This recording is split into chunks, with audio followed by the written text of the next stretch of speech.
Триото Заев, Дончев, Филипче и по 3 години владење не прави ништо освен што ги лаже граѓаните, лекарите и здравствените работници. Последна во низата лаги е онаа за покачување на капитацијата на матичните лекари, стоматолозите и гинеколозите.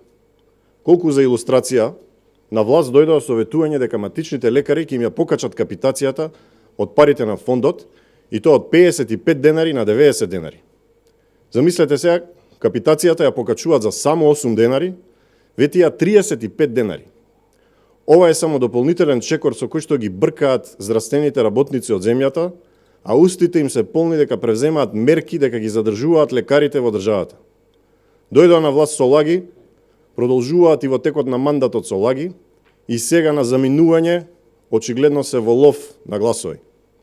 Да ги подсетиме затоа што очигледно се прават дека не се сеќаваат.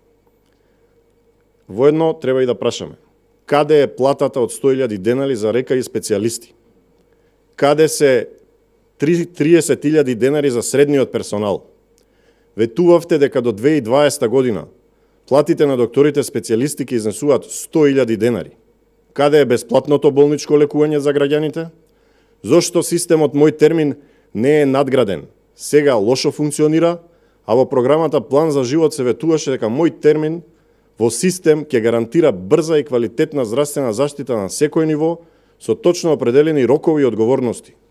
Зошто не е ни започнат процесот за изградба на нов клинички центар? До сега да работеа, ќе го направеа планираниот во кампусот Мајка Тереза, а тие, наместо универзитетски клинички центар, не успеа да направат ниту паркинг. Зошто се уништува јавното здравство? Тоа се одговорите, тоа се прашањата на кои што треба да одговори СДСМ. Ова набројаното се само дел од лагите на СДСМ, а сето горе е белег на владењето на Заев, Филипче и Дончев и се единствено символ за корупција, криминал и месење на тендери. Се што се фати се уништи. Сега патот на оваа влада е јасен и во еден правец. Граѓаните во април 2020 година ќе стават крај на нивното владење, на владењето на Заев, на неговите функционери и на неговите министри. Ви благодарам на вниманието. Нали има прашање?